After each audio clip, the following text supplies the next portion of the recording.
because they swore. They take an oath that then guides and directs how they engage. And IEBC has told us that for us, we are going to ensure that the elections are transparent, they are accountable, they are efficient, they are effective, and that they are also credible and verifiable. Now, when it gets to a point where Kenyans are being taken through a level where it becomes so difficult just to make an announcement, then it means that the preparatory stages, the steps that led us to even the levels of legislating elections have not properly been, that threshold has not been met. And to the extent that it has not been met, then Kenyans need to begin to ask the question, what is the value of an election? Because now we are concentrating on the national level because of the president-elect that we are hoping, but there are still pending issues. There are people who probably were declared and are pending petitions, where people are saying, I know you are declared, but I have issues. Some of them have already conceded and they've moved on. But then to get to a level where we legislate almost everything without necessarily looking at the lessons that we are learning. And sadly to say, so this particular commission, of course, Mr. Chebukati's term is also coming to a close end. Remember that they've faced in their term 2 petitions at the presidential level, 2013. What lessons did we learn at that level to strengthen gaps and issues that were challenges that were then raised? We moved on to 2017. What are the lessons that we learned? And the Elections Act requires the commission also to undertake an audit of an election once the one election ends and before they get into the next electoral cycle. In between, there are audits that the commission actually undertakes. What kind of verdict has this particular commission gotten from the audit reports? And is there anything that we can be able to pick up even as we seek to build our systems and our processes? Yet we cannot really dismiss the laws as ineffective, because to some extent the laws around the electoral process have really helped to iron out some of the issues that bedeviled the process before. But do you think that more laws, more legislation would remedy some of the things, some of the loopholes that we see now? Like, for example, what we're experiencing now, a wait with no end for a declaration? Well, when you study leadership, they tell you 2 things in context. That systems are as good as people who manage the systems. So there's a very high chance that following the 2017 presidential petition, that IBC has set up very good systems. But if the people managing the systems are not as good, then one of those variables is going to drop, and then you'll get into this kind of a crisis. The second thing is around stakeholder engagement and remaining alive to their sensitivities, so that every stakeholder feels that he or she is part of this process from A to Z, and they understand everything that is taking place. So when you're running this kind of a big event, you must be sure that every key personality understands those systems, so that there is clarity and there is no fog. It seems to me that on the last day, the road has been very clear, but now there's a bit of fog coming in, which is why we expect a responsible officer from IBC to come and tell Kenyans what is happening. If there's a delay because Mr. Chebukati needs to have a cup of tea, or they need to sign on some dotted lines, they need to come and give us that information. As we said earlier on, their failure to give us information, to keep us posted of what is happening, is going to create a fertile ground, a fertile room for propaganda from bloggers from either of the 2 coalitions. So right now, I suspect that they're doing press-ups and they want to fill that vacuum created by IBC. So that's why, as a matter of urgency, IBC must come out and offer clarity. And you see, if they don't do that, then in fact they're going to be a threat to our national stability. Because there are people, there are mischievous people, I suspect, who are just waiting for some level of tension, and then they engage in mischief. Yeah. So they must come up and do that immediately without any delay. Okay. Do you think, for example, that if we had legislation around the declaration of the presidential election result up to the minute, that it would, because we have such legislation when it comes to the swearing in of the president, for example, or the president-elect, that he has to be sworn in between 10 and 2 p.m., I think, on a certain date. Do you think that probably we should consider the same for the declaration of the election result? Because now we have the deadline of 7 days. If we should legislate around that declaration, people can go about their business and wait. We know it will be on Tuesday at 10 a.m. I Just on the 7th day after election at 10 o'clock. I don't know to what extent we can legislate some of these things. I mean, of course, if we did not have a clear provision that states that results need to be announced or the winner needs to be declared at least 7 days after the voting day, it's possible that this process could have even stretched much longer. But because there's a constitutional requirement, it's a constitutional requirement, and there's a constitutional provision that we need to declare the winner by the 7th day after voting, then that's why you see IBC making every effort or running left, right, and center to make sure that that is done before we get into the constitutional crisis. So there's a good because we've become a country that perhaps we do not trust each other, and so we need to put everything on paper.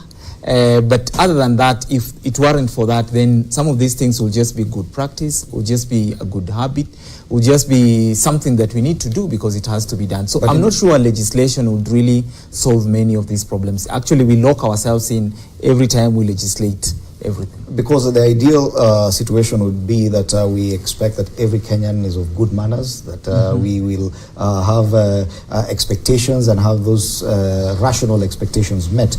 But in the absence of these good manners, legislation does work. Well, I think, the only thing about a good intention is that when you legislate it, then you can enforce. You see?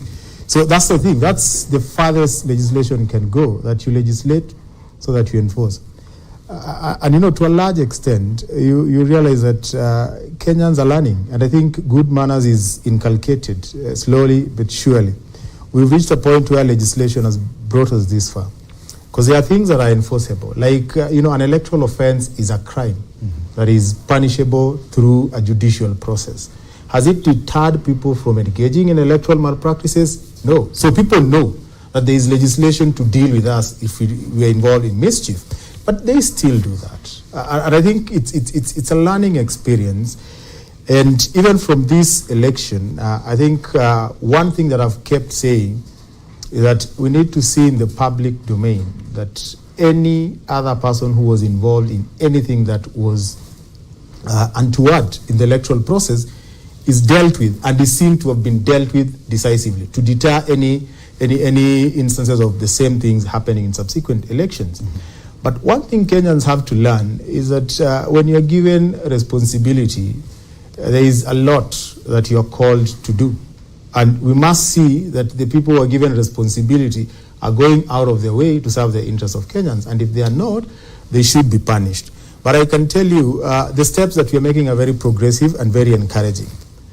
If you look at the trajectory that we've taken since the 2007-2008 post-election violence, Kenyans are becoming a lot more cautious of politicians who foment violence, politicians who deceive them, politicians who take advantage of the support that Kenyans, are giving these politicians. Even after this election, there's a learning experience. There's a learning experience that Kenyans will pick from this, and I want to believe that that experience will be used to punish politicians who are involved in some of this mischief. Yes, it is now 5 minutes to 5 p.m., close to 2 hours after the announcement was to be made. But on this discussion of whether good intentions are enough, definitely good intentions are not enough in this. Good manners are also not adequate. Do you agree that probably legislation would work in such instance? I agree. The only challenge is that you really cannot legislate good manners.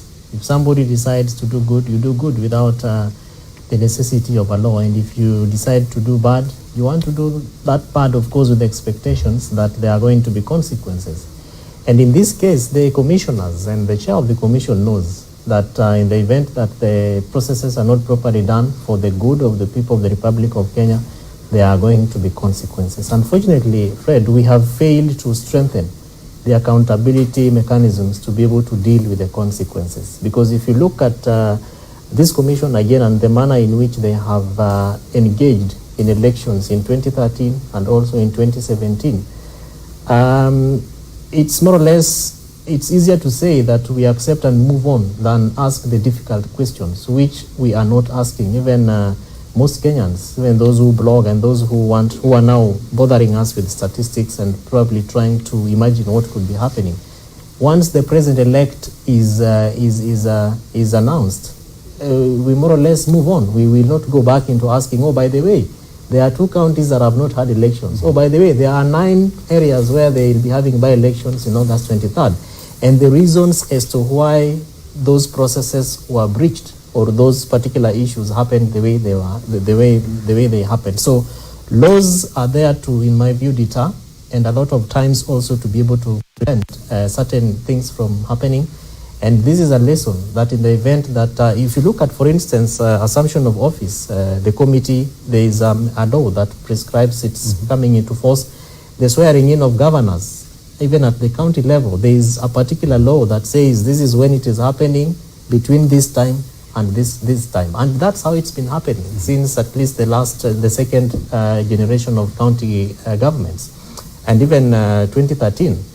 And the judiciary even prepares a judge to be able to preside over that. And now they've also tabled and announced the judges that are going to preside over. And it's working positively. But if we get to this level as a country where the chair of the commission has to be pushed by a law, I think it's a best practice, because if you look at some of the observation reports, and sadly, most of the international observers have already left the country. I wish they stayed to even look at what is happening and what Kenyans are being taken through. And they gave the commission a positive verdict, a green light, a positive element that you did the elections properly. The election was free, fair, transparent, of course, despite a few issues. Had they stayed to see what Kenyans are going through as we speak right now, I think they would have also provided proper recommendations. And one of them, I think, in my view as a Kenyan, because this has not happened before. In 2017, at least, it's happened up to late, around 8 p.m. in the evening. But this is a commission that issued a statement and said at 3 o'clock we are going to do it. It's almost 6 hours since that statement was done. Why are Kenyans being taken through this? So, Fred, if a law will be able to legislate how and when this is supposed to happen, why not? And I agonize with the candidates. I agonize particularly with the Kenyans. But I think this, from the candidates' perspective, we should now be probably seeing them trying to bring peace and calm by the handshakes that, of course, have given us a history as a country. Okay. But the place of those handshakes, I think this is where we probably want to push that Kenyans should not be taken through this kind of. Even the headline has changed from the president-elect is to the long way continues. Definitely for now we wait. The choir is back. At least, yes, the choir at the Bomas of Kenya has been reactivated. At least for some entertainment relief, even as we continue waiting, because that kind of silence from that end was not very good. But Dismas, as Bonosido says, it appears it is time to reopen that conversation about constitution reform, to go and have a relook at the laws and the legislation that we have currently, because what we set out to remedy, we did not remedy completely 100%. That's why we still have these problems. Do you think as a country that it's a bit too soon, 13 years after promulgating a new constitution, we need to go back and relook? No, it's not too soon. You can promulgate a constitution today and then you review it tomorrow, because the constitution is supposed to serve the citizens and not the converse. But there is a question about whether or not we need to legislate good manners. But I think we should consider legislating best practices. So maybe for the presidential elections, we can say that on the 7th day at 11 o'clock in a public place, the chairman of IBC shall declare the results. So that he knows at a particular time he's going to declare the results. And then it's accompanied by criminal penalties and the pecuniary penalties. That if you don't do this declaration, you'll go behind bars maybe for 2 years and you pay a fine equivalent to 5 years' salary that we've been earning at the commission. Something like that. So that there is that predictability. And this comes from that theory in the West they call the good chap theory. people used to assume that when you occupy a position of honor like this, high office, you will embrace best practices and ensure that everything you do is aligned to national and public interest, and you treat stakeholders with disrespect. With respect. It's now obvious that the chairman is treating Kenyans with disrespect. And not just Kenyans, because I understand in that auditorium there are many ambassadors, the diplomats, the high commissioners, folks from the international agencies who have been sitting from 10 o'clock in the morning. So they're just seated there, they're yawning. I don't know whether the room has got sufficient ventilation. I don't know whether they've got access to bathroom facilities. Given the security, you can move out of the auditorium, but you don't find your way back. No, these are very serious issues. Yeah, you may move out, but you don't find your way back. Okay. Yeah, I don't know whether they've been given energy drinks. No, but let's get an update from Bomas of Kenya. Ken Mijungu is there. Ken, kindly update us on what is happening there, even as we continue with this very long wait.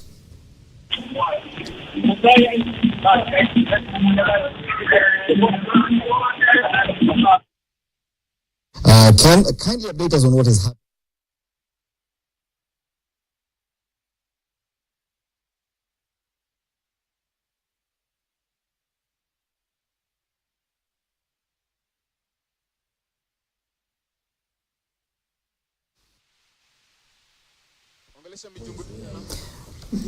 Ken Mijungu, good evening.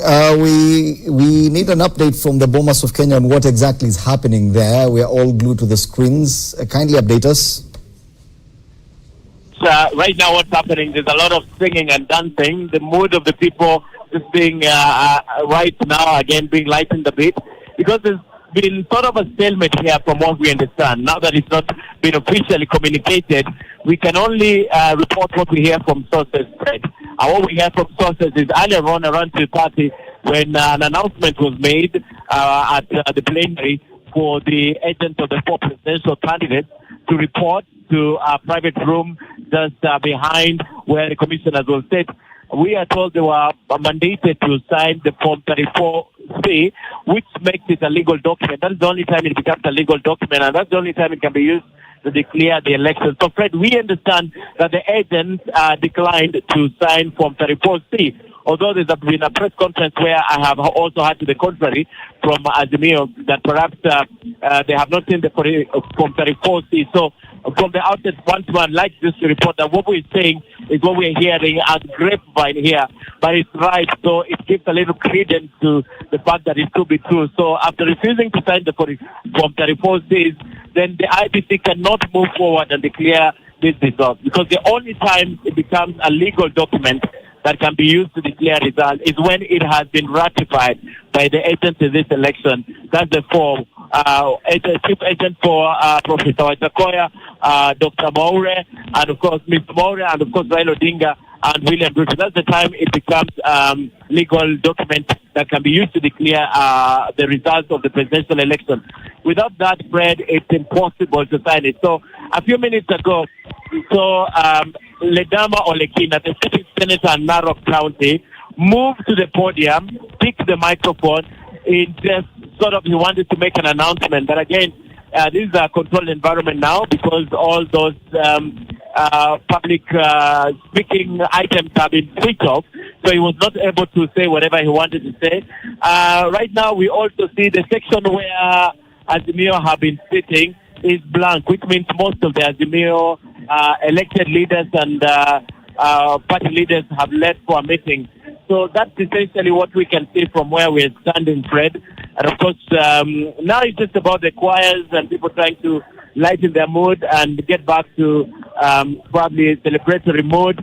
But essentially, I think Kenyans are still anxious. As much as the anxiety outside there is palpable, in here it's even greater because this crowd is made up of elected leaders, Fred, and they're obviously anxious to know who is winning.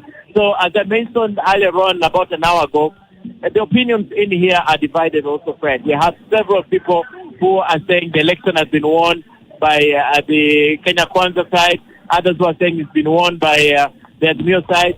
Others who are saying it's a stalemate and it's a runoff, and Article 138 of the Constitution, specifically Section 5 of it, will apply. So there's a lot of things here that are being paid, Fred. Until the fat lady thinks, we don't know. But we don't even know where that lady is. So we don't know where the fat lady is. In this circumstance, the chairman of the Independent Electoral Boundaries Commission. So the fact remains until he comes and makes a formal announcement, it's impossible to know how this election turned out. We don't know the numbers. Basically, we don't know anything. We also understand William Ruto is still within the building, within the premises, but Raila Odinga is yet to come here. Wajakoya is here, and Maure is also here. So, Fred, basically, we are watazamaji, wapenzi watazamaji. We are just watching also and waiting. You might think because we are at the Bomas, we have the vantage. No. What is happening outside, unless you see it on the screens, we can't even know what's happening outside. So, Fred, that's where we are with this. Earlier on, that meeting, Ledamo Lekinat by grabbing a mic, trying to speak. But apart from that, it's the mood is essentially anxious, and there's a lot of passion, there's a lot of emotions also. Both teams are eager, you can see, it's palpable, you can feel it. And everyone is asking questions, you wonder who knows what. So, Fred, yes, that's where we are with this from Bomas.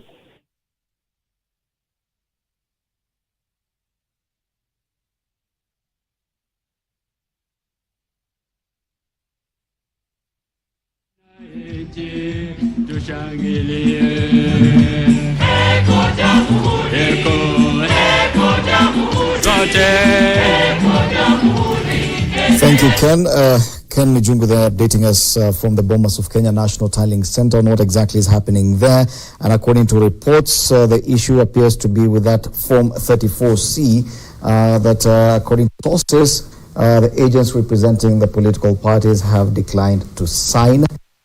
Well, that is still yet to be clarified, to be verified, rather. So we cannot really confirm if that is what is happening there, but definitely a lot is happening. Party leaders who are present there, walking up and about. Some of them have already left the auditorium. The singing and dancing continues meanwhile, and even as we do that, Kenyans continue waiting. So the issue of, and I remember I asked you this question before, Raphael, whether or not it really should be left to political parties and their agents to determine whether or not a declaration of an election result can be made. Should that be the way? Remember, Chebukati is the returning officer of the National Tiling Center, and for those results to not necessarily be declared, but agents have a role.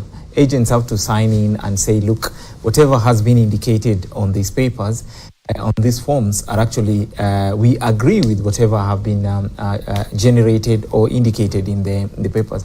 But obviously, just like it is at the polling station and also at the constituency level, it is the declaration of does not necessarily require that an agent sign. The returning officer can take note that an agent has refused to sign, but he will still declare the result. So that if you have any issues with the result, then that will be a matter that can be contested, not at the commission's level, but be addressed maybe through the courts of law. But I think obviously what Chebukati has to do is to assure both parties and to ensure that both parties are satisfied with the result, and assure the parties that the process was free and fair, and that the results that are being declared has to be agreed by both parties. And by that I mean the party agents that are there are supposed to actually sign on and say, look, we agree that whatever is being... Because without that, then we'll have one side of the divide complaining and raising tension. But at what cost to the rest of the country? That party agents are refusing to sign or to agree with the result, that the country can be kept waiting for this long? But I think the cost is massive because nothing is happening. The economy probably is suffering and will continue suffering until the president is declared and people move on with the economic activities. And that tells you that this is not something that we need to experience again. in the last election it happened. No electoral justice was effected. No electoral justice, legislative framework was effected to guarantee that it doesn't happen again. And one expects that, moving forward, there has to be something, that will remedy this kind of a situation. You'd understand why agents would have a standoff and why agents would demand... at any level. At any level, yeah, a serious accountability. It is because politicians and their supporters invest heavily in the political process. And I wouldn't imagine that there is any one single politician who would cause a standoff if they believe in the process. I mean, we've seen it at different levels where politicians who've lost have conceded defeat. Therefore, we cannot just sit back and say that if there is a standoff, things are okay and the loser is a sole loser. We need to be a lot more interrogative and a lot more open on what occasions such standoff and what exactly can be done to ensure that the entire process and the role of agents is fairly clear. At what point does an agent have the wherewithal to cause this kind of a standoff? And at what point does the Electoral Commission have a leeway, and a legal underpinning to move on, even if there's a standoff? Yes, because, Bonosido, this process provides for the opportunity to seek legal redress if at all you find that one of the parties feels enfranchised or feels that there was an irregularity or illegality in the entire process. Therefore, what is the importance or necessity of waiting for everyone to agree before declaring election results? That's based on the kind of past that we have had, especially electoral reform and electoral justice issues, where you invest very heavily, including even emotions, and for the case of Kenya, even lives of people, because we know of individuals who lost their lives in 2017 because of an election, beginning with Mr. Musando, and Kenyans are still asking, who killed Musando because of elections? Baby Pendo, There are people who still remember the electoral process of Kenya as a very significant, but also a very insignificant event to get involved in, which therefore presents the case of verifiability of the election and the transparent element of our elections, which is partly why the agents need to agree. And in the event that there is no agreement, then that needs to be noted. That yes, we have seen these documents, but as agents from this party, we do not accept them, and so we will not sign. And those issues need to be noted, because the Electoral Commission officials have what is called a poll day diary, poll station diary, a PSD, where they record every event that is taking place, including things that the interventions they are taking, matters that are beyond them. In some of the stations where we observed, they even the PO had to make calls to the RO to allow more agents into the room because they had limits, particularly around the infrastructure. And you see, the law requires that agents but you are a commission that has prepared a small room where now you cannot even have enough space for voters to walk in through and cast their votes. What do you do? And the agents have to be there because they have to be identified, they have to be part and parcel of that process to ensure that it is transparent and it is also verifiable. So to the extent, especially the level where we have gotten into dialogue, mediation, the role of the religious leaders, and you remember that Kenya now, we have put in place the National Mediation Council, whose co-chairs are the chair of the IEBC and the Archbishop of the Anglican Church of Kenya. It will be important for us to begin to ask ourselves, where then do we draw the line between the process and the political aspects of this? Because, Fred, this is a political process. You cannot ignore the agents because they have been put there through their political parties or their coalitions, and they are also supposed to indicate what they are doing. Probably there is no mechanism, which is part of what we have been saying from many, many months ago, that IEBC needs to provide a communication mechanism where people who are aggrieved can be able to reach out and share. When you see people coming before press conferences, as we saw, and also as Ken Mijungo is telling us, it means that there is no strong mechanism, a model of redress, where then they can be able to walk in and share their frustrations. So it is quite unfortunate that we've gotten to this level, but the aspects of verifiability, transparency, and indeed the accountability for an electoral process for Kenyans to feel that this is a process that we have a lot of confidence in. The agents have to be given that, because remember that the agents from different political parties, and the way in which we saw the tallies, which also we wrote to the commission actually, when the chair of the commission indicated that we have opened a portal for anybody within the process to have their own tallies. We wrote to the commission and we said this is going to be a problem, because part of the problems we had in 2013 and also in 2017 and even in 2007 was because parties were coming up and saying these are our results. Mm-hmm. The presiding officer in the station that you read the wrong results because we had agents there and this is what they read. So these are issues, there are gaps that we had already anticipated earlier on through different mechanisms. We've communicated to the commission. In my view, and I still hold that view, it was wrong to open up the tallying for anybody, because that's partly why there could be a standoff, because you arrive here with your own results and then you say the results of the commission are not our results. We're not going to sign them. So it's quite unfortunate. A few moments ago, we've seen a number of religious leaders from different faiths walking into the tallying center at the Bomas of Kenya.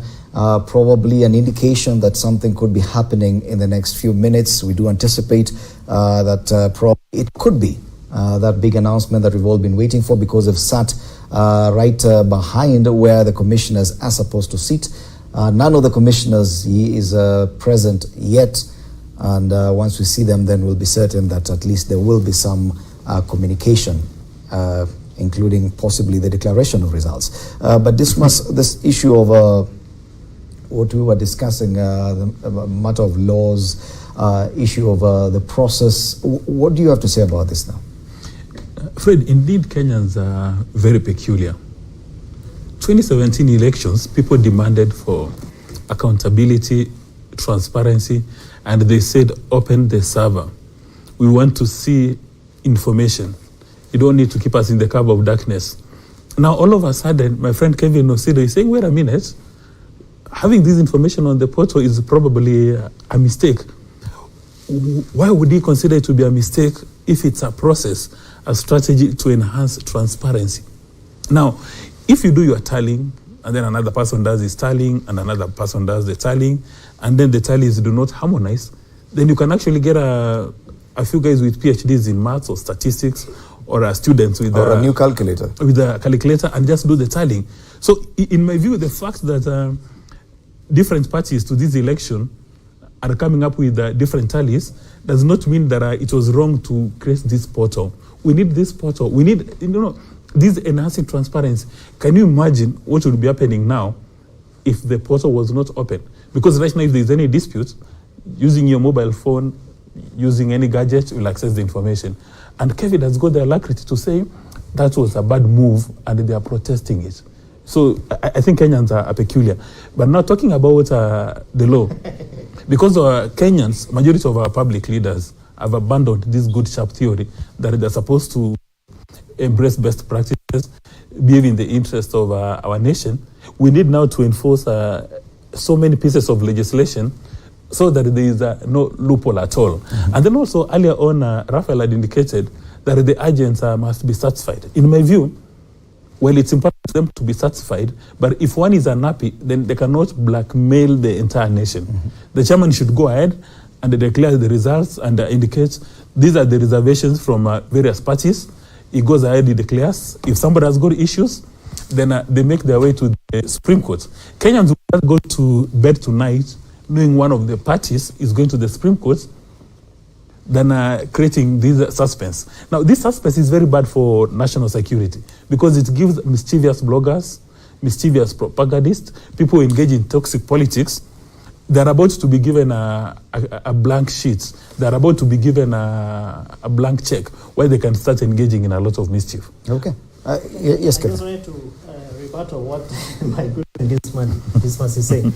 Part of the tallies that are coming from some of these analysts, including even the professors of mathematics that he's talking about. And statistics. And statisticians, These tallies are taking into account even constituencies where an election has not taken place.